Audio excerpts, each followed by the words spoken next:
Está con nosotros Manuel Llamas. Manuel, ¿qué tal? Buenos días. ¿Qué tal? Buenos días, ¿cómo estás?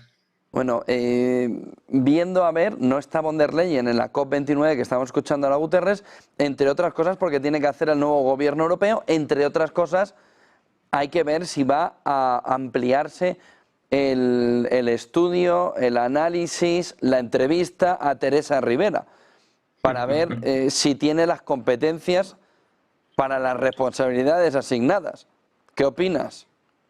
No las tiene. ¿Cómo las va a tener? Es un desastre, que ha sido un desastre absoluto como ministra. No valdría para ningún cargo de responsabilidad en ninguna empresa privada, pues tampoco para ninguna responsabilidad de carácter político. La ministra Rivera ha sido una catástrofe desde el punto de vista económico, desde el punto de vista energético, para los intereses de los españoles. Teresa Rivera es la hacedora del cierre nuclear en España. Es decir, pretende hacer en España el mismo suicidio energético que ha llevado a cabo Alemania durante los últimos años. Alemania, la gran potencia, el gran motor, la gran locomotora de Europa, se ha pegado un tiro en los dos pies, no en uno, en los dos.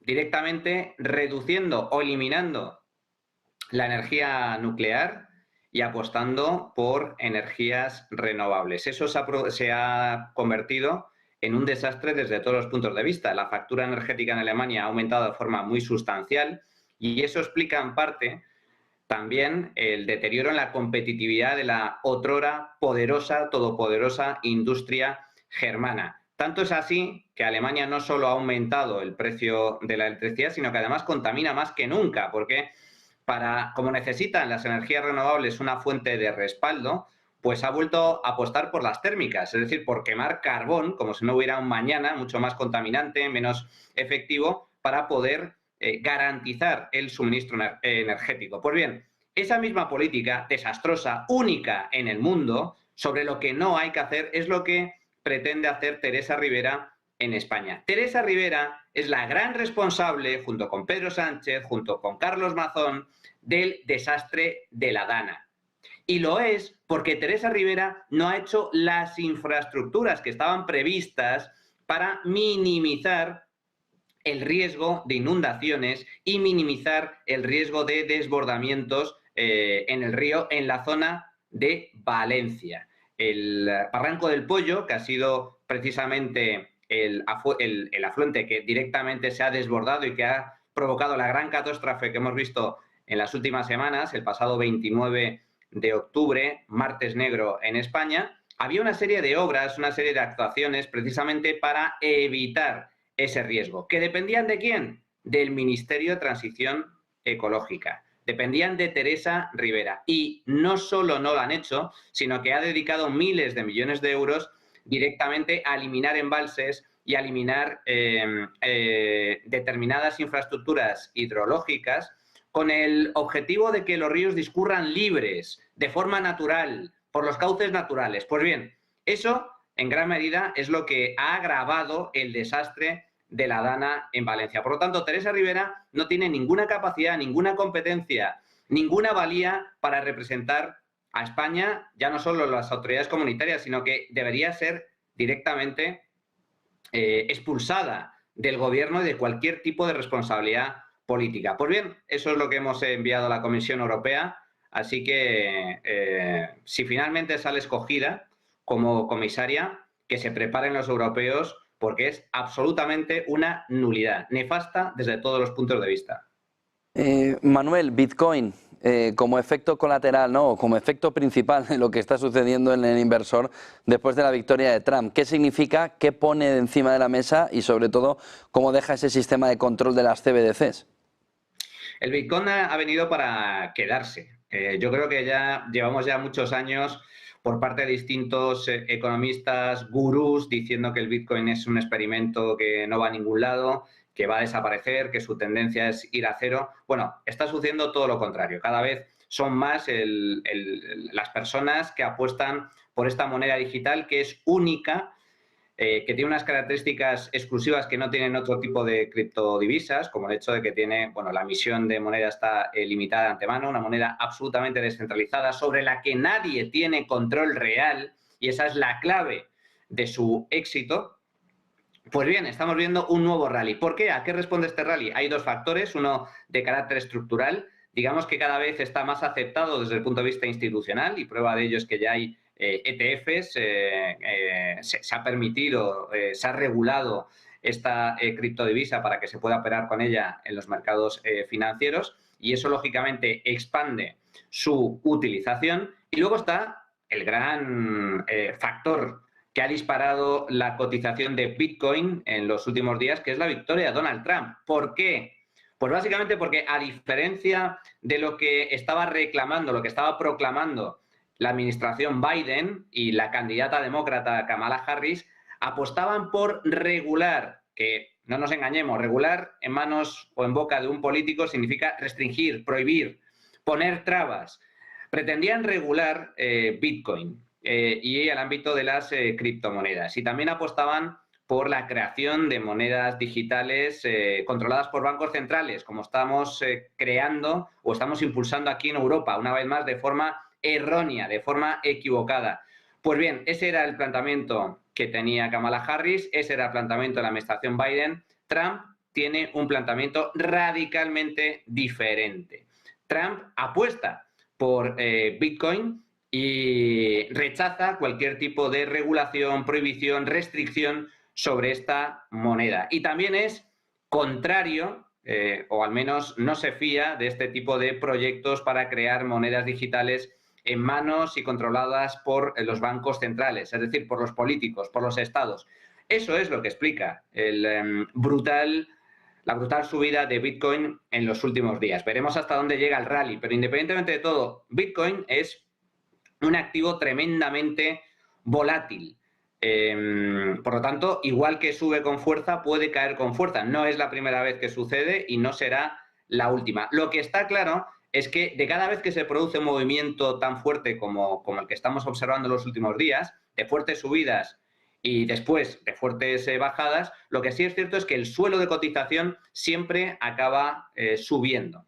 Esto significa que refleja algo de carácter estructural, de carácter sistémico. Es decir, si ahora se va a 100.000 el día y dentro de unos meses baja a 70.000, el nuevo rally superará los 100.000. Y así lo hemos venido observando en los últimos años. ¿Y eso qué significa? Significa que de carácter estructural, con carácter sistémico, el Bitcoin, el uso de Bitcoin se está extendiendo poco a poco, de forma progresiva, pero se está extendiendo. Es decir, que tiene una utilidad real para la gente. Y la principal utilidad de Bitcoin, aparte de que es una moneda descentralizada, radica en que no se puede confiscar. Y eso es muy importante. No se puede confiscar, escapa al control de los políticos y además tiene mecanismos que garantizan la privacidad de su tenencia. Eso, en un mundo en el que cada vez tenemos políticos más intervencionistas, que lo que atacan es la privacidad y que directamente algunos de ellos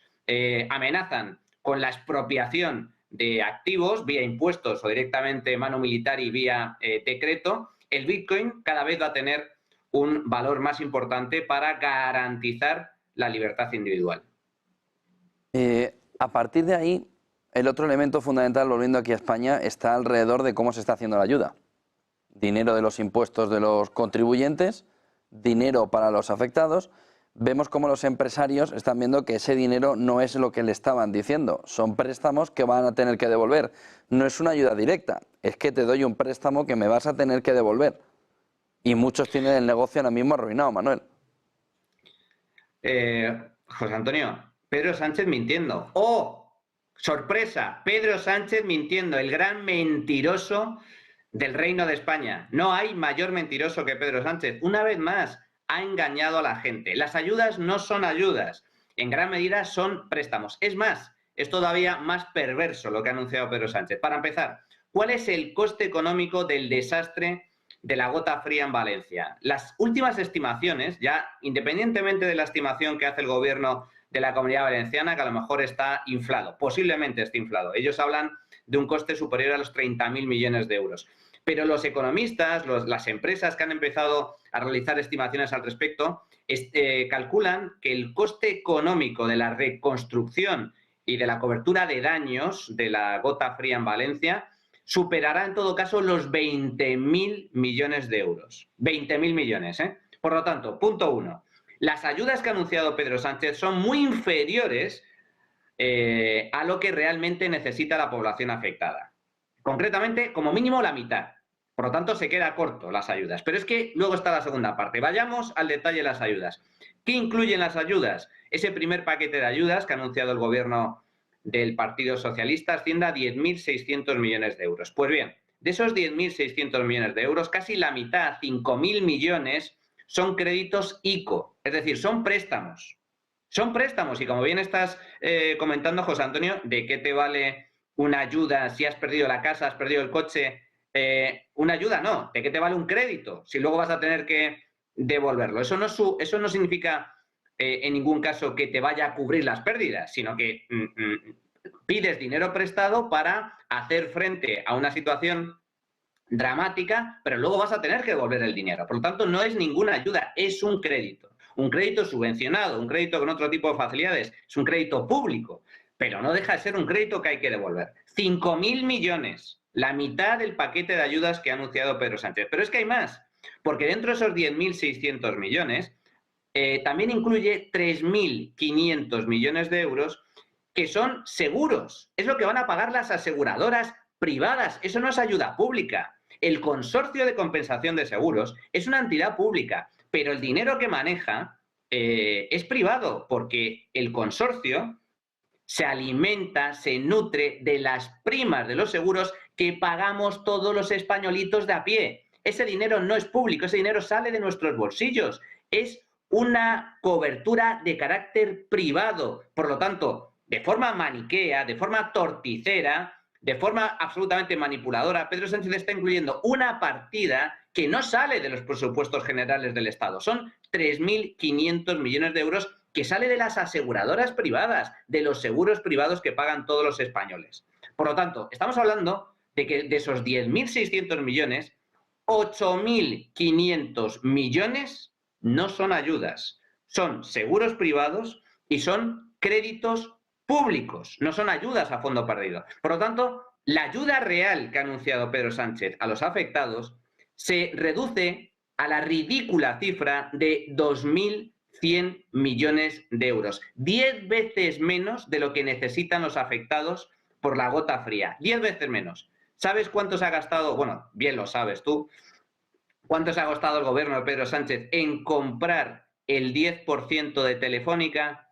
2.300 millones de euros. El gobierno de Pedro Sánchez ha dedicado a día de hoy más dinero a la compra de una empresa privada, como es Telefónica, el 10% de su capital, que a todos los miles, decenas de miles de afectados por la gota fría en Valencia. Es un auténtico despropósito. 9:49, Manuel, ya más para lo que les interesa son capitalistas. Para lo que no les interesa son socialistas, pero para lo que les interesa son capitalistas. Buen día y buen negocio, Manuel. Buen día, hasta luego.